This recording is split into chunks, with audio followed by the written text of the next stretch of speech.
Greetings and welcome to Liz Art Creations. For this video, I show you how we built our wood-fired pizza oven in detail. I show you how it was built and why we did it the way we did. Near the end of the video, I show you the costs of the build, and in the description, I give you a list of the suppliers and of the resources that we used to figure out how to build it. Grab a coffee and let's get started.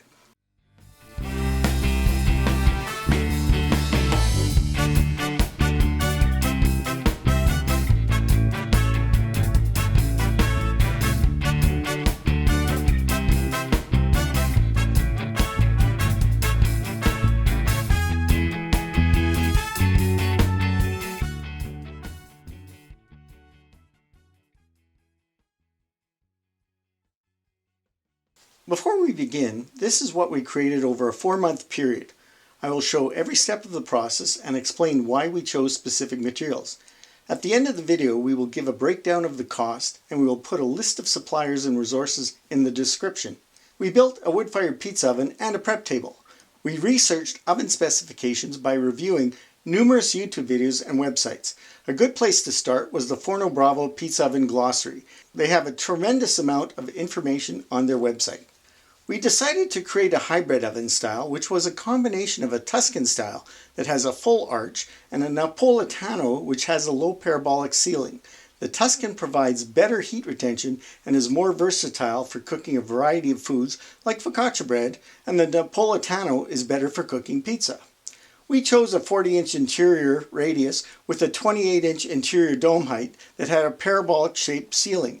The interior size of the oven determined all the other aspects.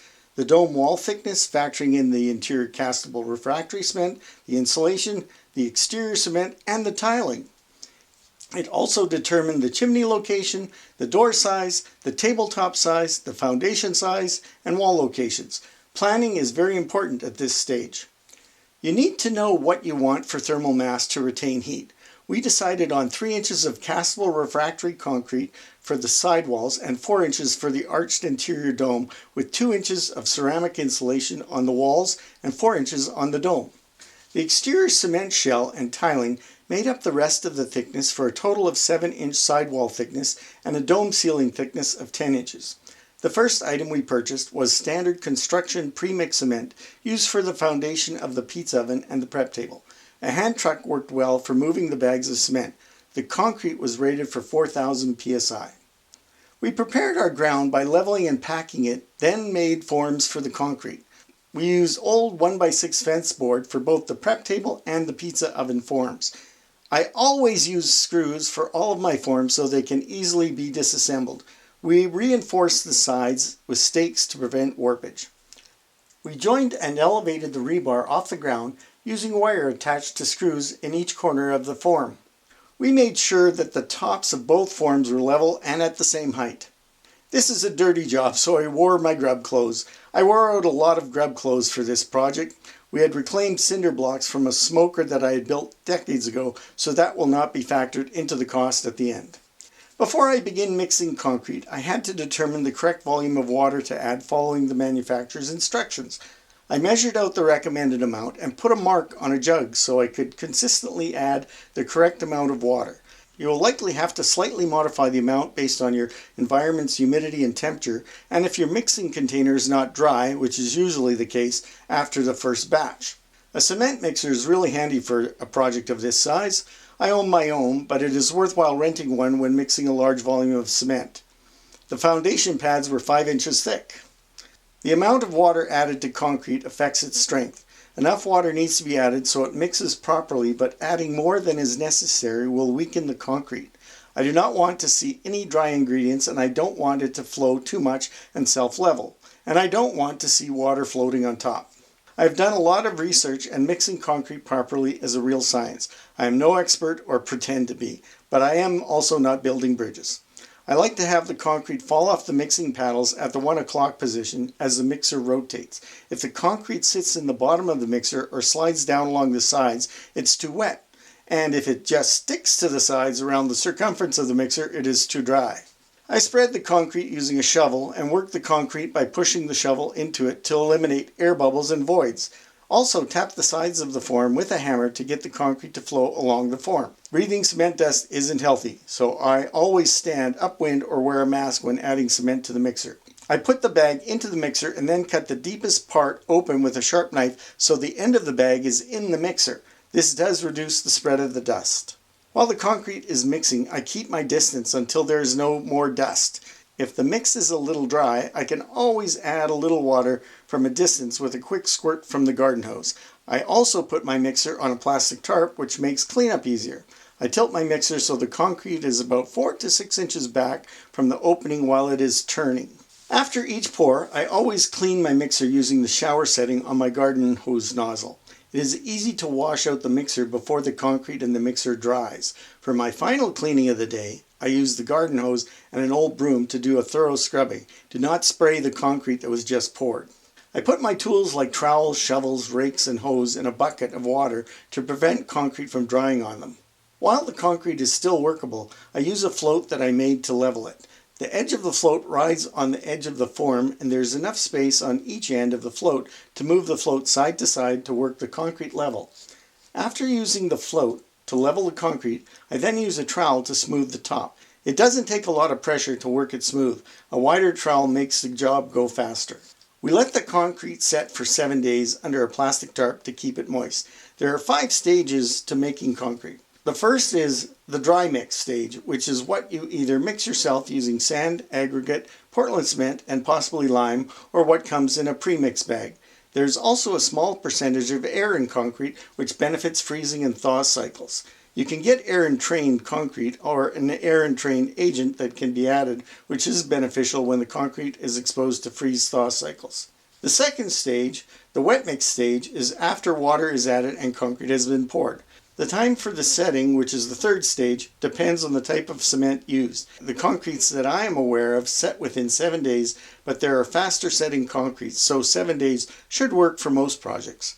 It is ideal to keep the concrete moist during the curing stage by misting it regularly and covering it with a plastic tarp. You can walk on concrete that is set. The fourth stage, which is the curing stage, is the time needed for the concrete to reach full strength. 28 days is a common length of time for the concrete to cure. The last stage is the drying stage, which I've read is 30 days for every inch of thickness. Before we mortared the blocks together, we did a dry fit and then marked the layout on the foundation. We had oven racks from a stove which we wanted to use as functional shelves. That determined the distance between the side walls of the table. The cinder blocks we had were ideal for supporting the racks. I mixed commercial premix mortar in a small tub to assemble the walls. A primary difference between concrete and mortar is that there is no large aggregate in mortar. To get a good concrete or mortar mix, use a hoe. I always take small amounts so I can see that there are no dry areas. I was taught to do it this way 40 years ago by my father-in-law, who was a tradesman. I suspect this may have also been a way of adding air to the mix to improve the freeze-thaw characteristics. I always clean the mixing container after each batch. When doing a small batch, it is easy to add too much water. If your mix is close to what you want, just a few drops of water off of a hoe dipped in a bucket of water or a quick squirt from a garden hose set on mist may be enough to get the right consistency. I like a drier mix because it improves strength. I also find that when it appears to be slightly drier than I want, more mixing may be all that is needed to get my preferred consistency. This was especially true for castable cements. When applying the mortar, I take a roll on the trowel and butter it onto the surface of the block. We made sure the top of each layer of block was level. We adjusted the level by tapping with a rubber mallet before the mortar sets. To accommodate the racks, we had to make gaps on the back wall a bit wider, which we filled with mortar using wooden supports. We built the walls for the oven following the same process that we used for the prep table. My nephew worked with me. Note the spray bottle on the prep table. To enhance the adhesion of the mortar, we sprayed each block with water before setting the block in place. The wet surface of the brick, through capillary action, draws in the mortar, which forms a stronger bond. It also prevents premature drying of the mortar. I used old fence boards and plywood to make the form for the top of the table. I cut out a section in the center of the form to provide a way to remove the wood from under the concrete. Before pouring the concrete, I used wooden braces and screws from the bottom to keep the plug in place to fill the hole before the top was poured. The form is made in 2 sections with a seam along the back of the hole. The two sections are joined underneath with strips of wood screwed to each other. I aligned the seam so it is just in front of the inside back wall of the pizza oven. The hole is also centered between the walls. I covered the form with a heavy-duty plastic sheet to prevent concrete from seeping through any cracks, and then built the form. I centered the form over the top and screwed it into place. For the tabletop of the pizza oven and the prep table, we used 6,000 psi cement. We used rebar in the tabletops for both the pizza oven and for the prep table, but according to a YouTube video we watched by an engineer at the fire brick company, he said we can expect small cracks in the oven tabletop from front to back and side to side. He said they are normal but will not affect structural strength. I suspected that the cracking was due to thermal expansion, so I decided to put diamond lath in the oven tabletop to see if a more even thermal distribution would prevent these cracks. I found the easiest way to cut the diamond lath was with a sawzall. We bought the diamond lath to make wings for our garden angel, but we decided not to use it because of the sharp edges. To make the keyhole for the fire bricks, we used styrofoam for the form. I used a string and a marker to get the correct 40-inch radius that would go under the dome. I also marked out the area for the door entrance and the tunnel. We wanted a 3-inch deep hole in the concrete, so we stacked 2 sheets of 1.5-inch thick styrofoam. I used 4-inch screws that went through the styrofoam. I attached the styrofoam to 2 old fence boards. The boards extended past each end of the styrofoam, so the boards could be used to hold the keyhole in place once the tabletop cement was thick enough to install the keyhole form. We put down one layer of 6,000 psi concrete and then a layer of diamond lath and then more concrete on the diamond lath. We put in the rebar next in a cross pattern and then another layer of concrete. We worked each layer by stamping it with the end of a rake. Next came more diamond lath. We made a rebar sandwich with diamond lath on each side. We then put on the last layer of concrete. The total thickness so far was 3 inches. I placed the keyhole into the form with the styrofoam facing down. I centered the styrofoam in the form, making sure that the distance from the front and back edge was correct, taking into account the external diameter of the dome and the length of the tunnel. Once everything was aligned correctly, I screwed the boards down to prevent any movement while the rest of the concrete was added. We finished topping up the form with concrete and then kept it covered and damp for 7 days.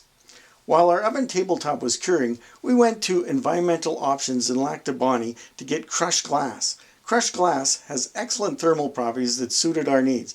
Large pieces provide thermal mass to store energy, and fine granules act as insulators. The price was right. They give the crushed glass away, providing you pick it up, and they have huge bags and bins filled with it. The owners took us through the processing facility, which was very interesting. They told us about a local church that had used it in their stucco, so we visited the church.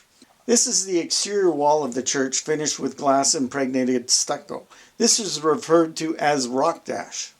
Once the concrete had set, we could start disassembling the braces. The long screws were easily pulled through the styrofoam. Using screws rather than nails makes it a lot easier to take apart the forms. I removed the screws so I could reuse them. I used a lot of screws so I have them for future projects. To remove the plywood base from under the concrete, I used a hydraulic jack. It is positioned towards the back, so I only lifted the back of the slab. I do not need a lot of clearance to remove the plywood. The plastic prevented the concrete from adhering to the wood, which made removal extremely easy. After removing the braces holding the 2 plywood pieces together, I removed the back section of the plywood. I inserted a piece of wood at the back before lowering the jack. I moved the jack forward on the wooden support to change the pivot point so I could lift the front section of the concrete slab. The wooden board I inserted at the back kept it from moving. I then removed the front section of plywood and the plastic sheet. Before lowering the top slab, we applied mortar to the top of the cinder blocks. I used the same plywood form for the top of the prep table, but I did cut it down to a more manageable size, keeping the opening centered. We followed the same process that we used for the oven tabletop. We used the plastic liner, a wooden form with a level edge, and rebar in the concrete.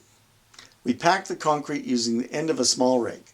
My wife used a piece of wood to pack the concrete in smaller areas and along the edge of the form.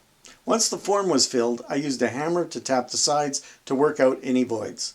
We used clamps to hold the plastic down to prevent the wind from blowing the plastic sheet onto the top of the concrete. I also used the longer board to level and trowel the top of the concrete. We removed the form once the concrete had set. I used a scissor jack to lift the center section. My stack of wood looks precarious, but everything is screwed together and is quite sturdy. Here you can see the jack lifting the center while the rest of the plywood sits flat on the center block. Unfortunately, I couldn't get the jack back far enough, so it only lifted the front of the slab, so we had to resort to a different method to lift it. I created a lifting beam by slipping straps under each end of the slab. A chisel worked well to lift the back of the slab. I made sure the straps extended beyond the walls underneath. I made a slight miscalculation on where I put the center strap. The slab wasn't balanced when I lifted it with my engine crane, but I was able to pull the plywood out from under the slab. Notice that the plastic pipe came out with the concrete and stayed in the wood.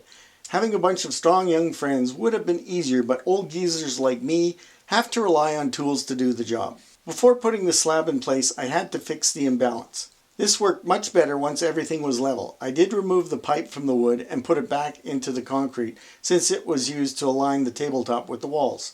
Before we lowered the slab, we put mortar on the cinder blocks. As with all the concrete work, we wet all dry surfaces with water before applying cement or mortar. My wife and nephew kept the slab aligned while I lowered the slab. We put the umbrella through the pipe so it would line up with the pipe on the wall.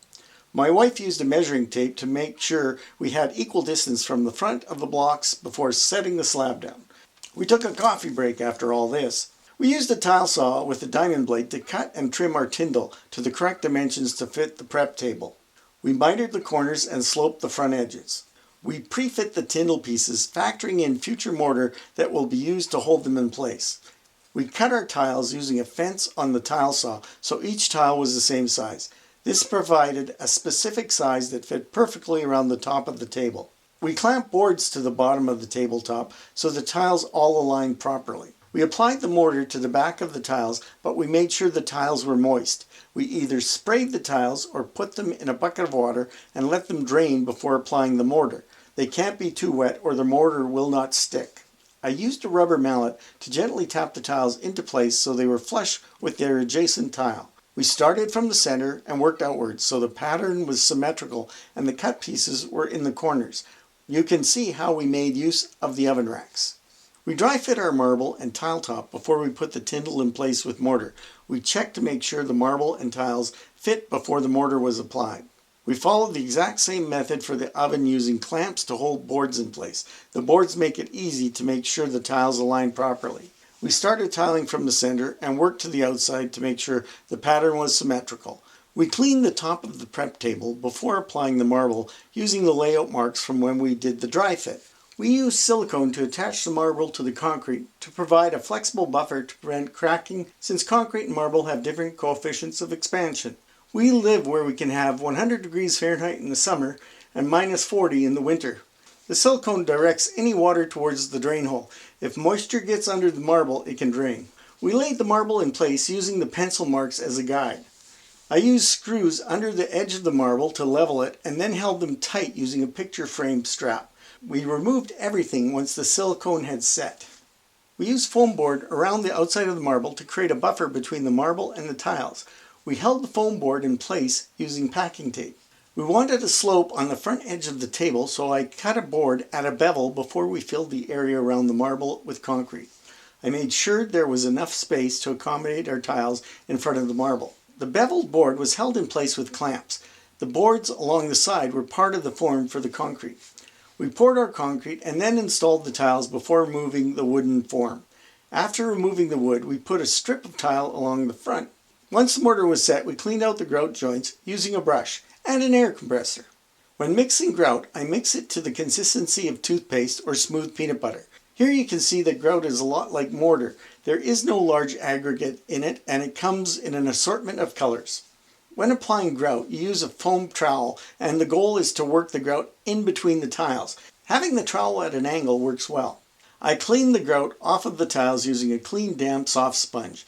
I cleaned the sponge numerous times. It doesn't take a lot of pressure to clean off excessive grout, and the sponge smooths the grout between the tiles. Once the grout dried, according to the manufacturer's instructions, I buffed the tiles with a dry cloth to remove the haze from the tiles. If left too long, it can be difficult to remove the haze. After the grout had set, we removed the foam board and tape. and we cleaned out the space around the marble. I masked off the tiles around the marble and filled the space with silicone, which sealed the area between the marble and the tiles. We used silicone to have a flexible buffer because of the difference in thermal expansion. The oven countertop had plenty of time to cure, so it was time to remove the styrofoam from the keyhole. We had rain while the styrofoam was exposed and the keyhole had water sitting in it. The water was a benefit because the water was the deepest at the lowest part of the keyhole, which made it easy to figure out where to put a drain hole. The lowest part happened to be at the back of the oven, which was perfect. I could drill a hole at a slight angle so the water drained on the outside of the supporting wall. Just to play it safe, I also put a drain hole at the front as well. I cleaned off the styrofoam using a wire brush. I put a screen over the drain holes and covered them with crushed glass to hold it in place. I then filled the keyhole with crushed glass so the tops of our fire bricks were level with the top edge of the keyhole. Large pieces of glass are excellent for storing thermal mass, and fine granules of glass are excellent insulators. We used a rake to spread the glass. A wooden board was used to level and smooth the glass. We also compacted the glass by hammering the board. You can see that the fire brick is level with the top edge of the keyhole. We sifted our sand through a coarse sieve to remove stones and rocks, and then used a fine sieve to spread the sand on top of the crushed glass. The fine sieve caught a lot of large pieces that the coarse sieve missed. We troweled the sand and made sure that the surface was level in all directions. I marked a center line in the sand using a straight edge. This will be our guide for laying the fire bricks. We had a bit of a problem getting the fire bricks. We intended to buy the bricks locally, but when we went to buy them, they were sold out.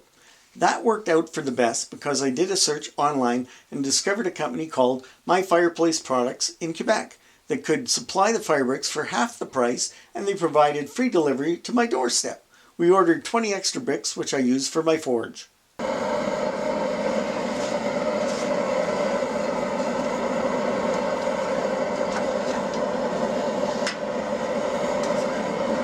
We used 9 by 4.5 by 2 inch fire bricks. Fire bricks are refractory, meaning they can withstand high temperatures. They also come in soft and hard bricks. We are using hard bricks. I cut a 45-degree bevel on the first brick using the tile saw. I started laying the first brick in a herringbone pattern with the center line of the keyhole at 1/4 the width of the cut edge. The center line of the 4.5 inch side was used to line up with the center mark in the sand. There is a little centerline mark on the concrete at the far end, and the center line of the short sides of each brick lines up with that center line. Notice how the gaps at the edge have equal sizes. It was time to start dancing. I used a board and the heaviest dancer I knew, me, to stomp on the board and compact the bricks as level as possible. I constructed my form for the tunnel using the plywood I used for the tabletops. The height and width was determined by the internal dome height and width, and the depth was determined by the size of the chimney. I factored in the thickness of my refractory cement as well. This was all calculated before I ever started the project. I used screws and paid attention to how it was assembled to make sure I could disassemble it from the inside out. I used straps to hold the curved pieces in place while the glue dried. This form represents the internal shape of the tunnel. Note how the entrance to the dome on the right is higher than the outer entrance on the left, and the area in between is higher, which is where the chimney will be. This was done to direct smoke up the chimney rather than have it come out the door.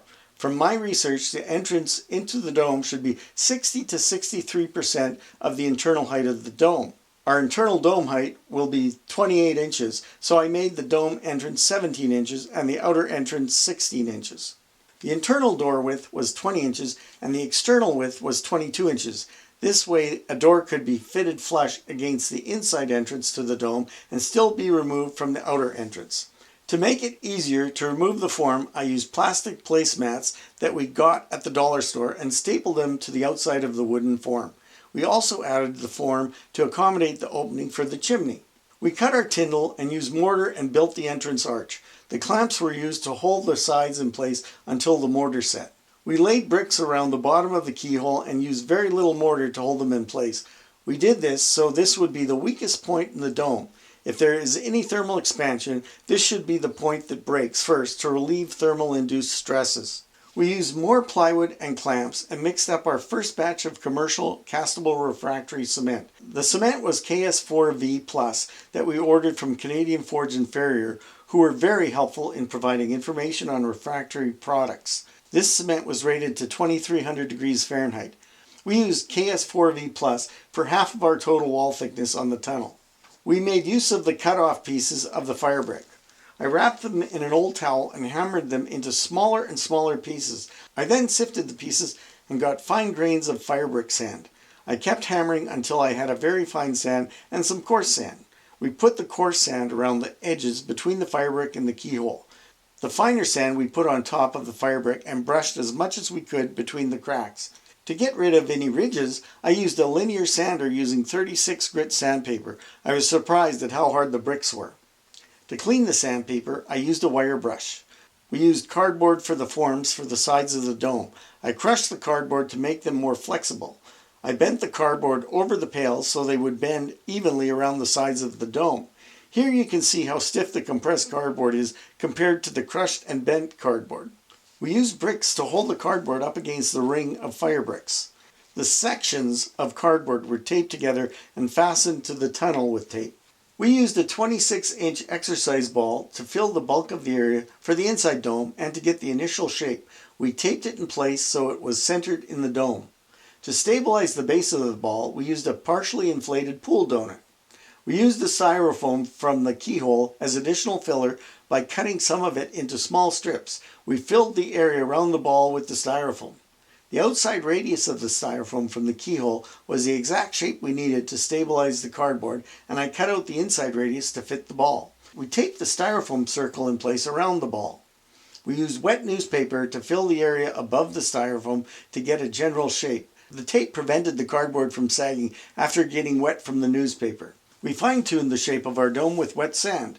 Before applying the refractory cement, we covered the entire dome with plastic wrap. We started mixing the KS4V Plus castable refractory cement with RibTech refractory reinforcement stainless steel needles that we also bought from Canadian Forge and Farrier. These needles add strength to the cement. They act like mini rebar. We wanted the extra strength in our walls because the total thickness will only be 3 inches. The goal of the mix was to be able to form balls of castable refractory concrete that I could apply with my hands wearing gloves. Castable means it is designed to flow, so I wanted to make sure the mix was dry enough that it didn't sag too much. I applied the refractory cement in layers around the walls. By the time I finished one ring, the area I started began to firm up so I could start a second layer. As we got higher, the castable refractory cement began to sag a bit, probably because I was becoming anxious and I was applying it a bit thicker. So we used plastic wrap to hold it in place. We discovered a better way to support the concrete that you will see later in the video. We always misted each layer of concrete before the next layer was applied. For the dome, we used Unicast 2800 castable refractory that we picked up locally at the Sounding Stone, which are ceramic and kiln suppliers. The Unicast was rated for 2800 degrees Fahrenheit. The total thickness of the dome will be 4 inches thick, and we applied the Unicast 2800 2 inches thick over the arch of the dome. The reason for the difference in thickness between the wall and dome was for thermal mass.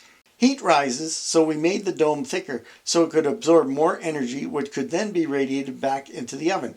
Forno Bravo has an excellent description of thermal mass and recommendations of thickness of refractory material. The Wood-Fired Oven Chef has a great video explaining thermal mass and a lot of great ways of preparing an assortment of delicious foods. We made our own version of refractory cement that we use to coat the commercial products. There are a number of recipes on the internet, but I adapted a formula from the dailycivil.com website that explained numerous grades of concrete and how they are rated in terms of megapascals. I used the brown jug as my measuring cup. 1 bag of lime and 1 bag of Portland cement goes a lot further than the commercial products. I used 1 part lime. Lime decreases the concrete strength but increases workability. It also makes the concrete more flexible, which helps prevent cracks, and it makes the concrete more water resistant. Lime is much finer than cement. 2 parts of Portland cement, 2 parts of crushed glass to provide thermal mass, and 6 parts vermiculite. Vermiculite is a mineral that can withstand temperature in the vicinity of 2000 degrees Fahrenheit. Perlite could also be used. They have very similar thermal characteristics. I dry mixed everything before adding water. I added just enough water that I could form balls of our own castable refractory cement. Vermiculite retains water well, which is why it is used in gardening. It slows down the drying time of the concrete, which allows more time for a complete chemical reaction. Rather than using plastic wrap to hold the shape of the refractory cement, I came across some flashing that I had in my shop that I had forgotten about, so we used it to create a form for the concrete. The heavy cinder blocks provided enough support to keep the flashing from moving. I had to raise the flashing with each level that we poured. We used duct tape to keep the form from sagging. Since the inner dome had cured, we took apart the tunnel form, which revealed the styrofoam and the inflated donut. We pulled the plug on the ball and the donut and removed them first. We removed all the wet newspaper, which we put in our garbage bin. We also removed the styrofoam, which I kept because I use it to make fire starter for our fire pit and fire pot, but we don't use it in our wood-fired oven. I will show how that is made in another video. The lift on the garbage truck wasn't strong enough to lift our garbage bin, so I split the load by removing half the paper.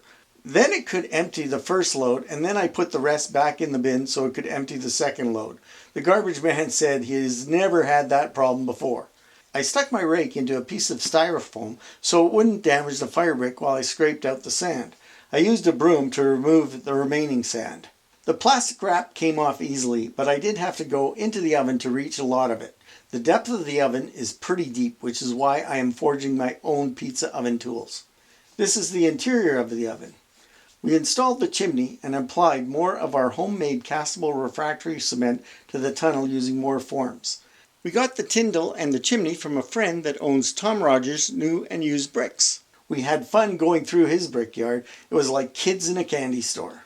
We finished applying our homemade refractory cement to the dome in layers. We got our desired thickness of 3 inches for the sidewalls and 4 inches for the dome. We always sprayed the concrete with water and covered it when we had finished for the day.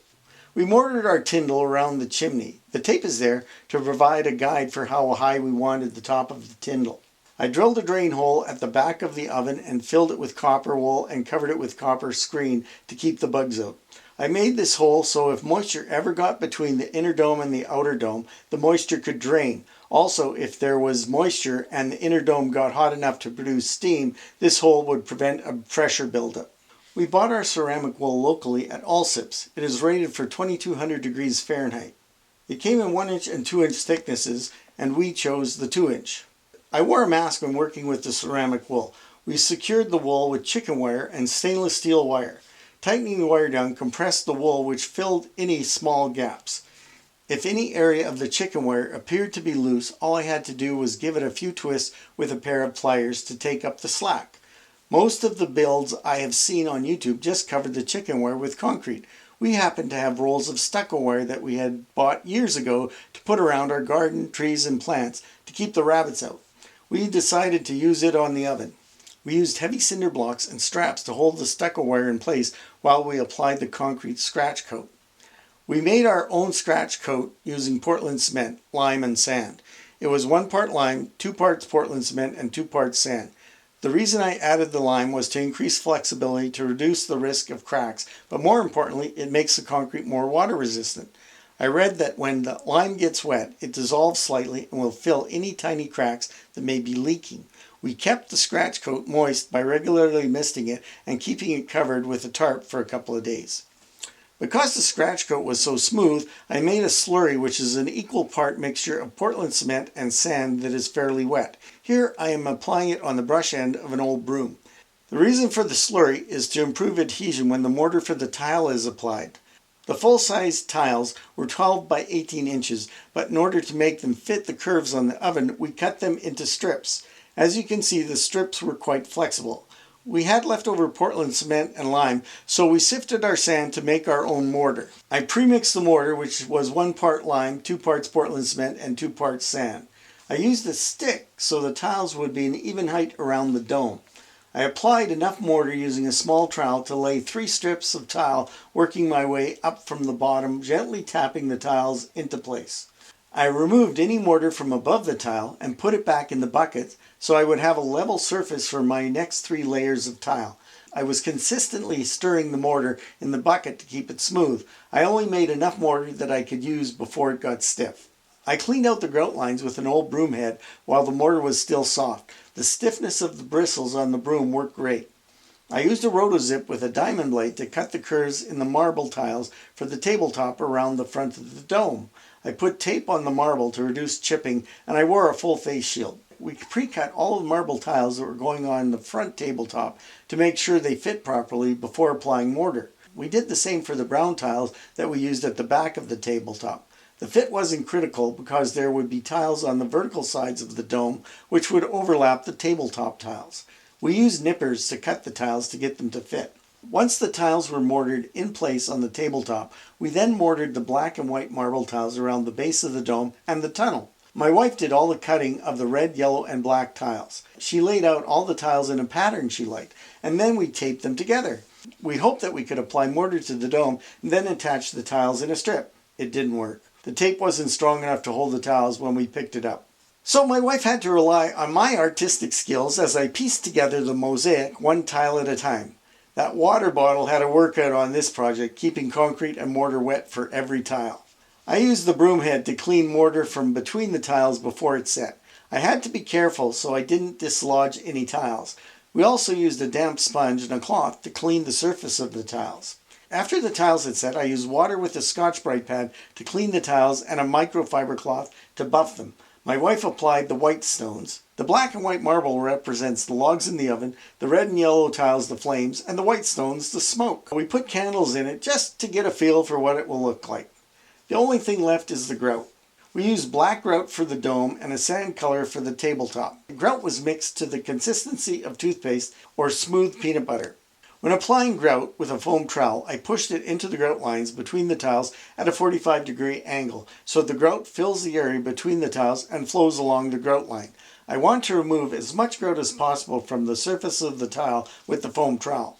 Once the grout starts to form a haze on the top of the tile, I gently wipe the tiles off with a damp sponge. I do not push hard or I will wipe the grout from between the tiles. This also smooths the grout lines.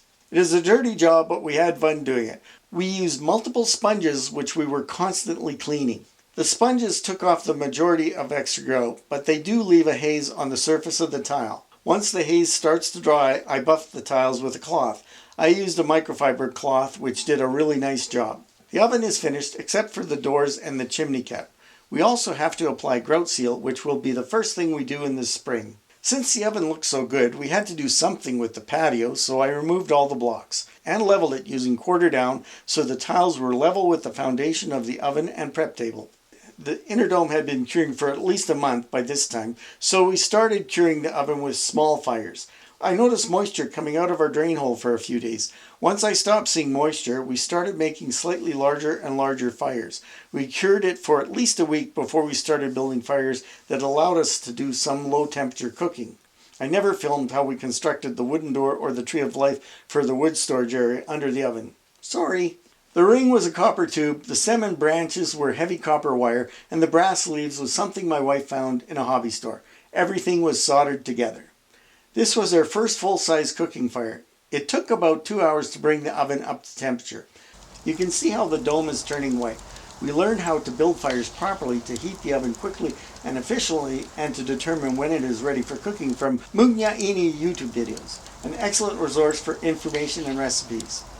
The first thing we cooked was our Thanksgiving turkey and it was delicious, but it became obvious that a rotisserie for the oven would be beneficial because it was hotter at the top of the bird than the bottom.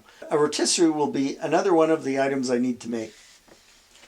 The last thing we made for the season was focaccia bread, using one of Vito Iacopelli's recipes. We have watched a lot of his YouTube videos and are really looking forward to trying more of his recipes. The Wood-Fired Oven Chef's YouTube channel has lots of advice about the oven and a tremendous selection of recipes that make your mouth water. We really enjoy watching Massimo Nocorino's Pizza Massimo's YouTube channel because he has provided lots of information about different flours to use and about ovens and techniques. He is a master at tossing pizza. I hope to follow his instruction video and learn his technique of pizza tossing. We have also learned a lot from the Firebrick Company YouTube channel and their website on how to construct ovens and start the fire, and interesting methods of cooking, including how to use the Firebrick oven as a smoker. We are looking forward to next summer, but until then I have to finish forging and turning handles for our pizza oven tools.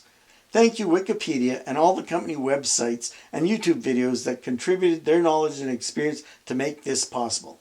Our primary costs in Canadian funds were refractory cement $1,077, regular cement $325, 6,000 psi cement $377, Portland cement and lime $70, ceramic wool $280, firebrick $350, tile, marble, and grout $650, rebar $185, and vermiculite $100. Rough total not counting incidentals $3,414. This doesn't include expenses like shipping, gas, or taxes. Cost of labor was only lots of aching muscles. Winter came and we had to put our baby to bed. That is what we are calling it, Pizza Bambino. As with all of my videos, it's time to showcase two of my wife's paintings. The first is called the Ultimate BLT. It's a mixed media with 3 separate canvases that are encased in a 17 by 41 inch black wood frame. The second one is called Light Refreshments. It's an acrylic on a 16 by 12 canvas, and it has a 16.75 by 13 inch gray wood frame. And remember, have fun, be safe, and create something yummy.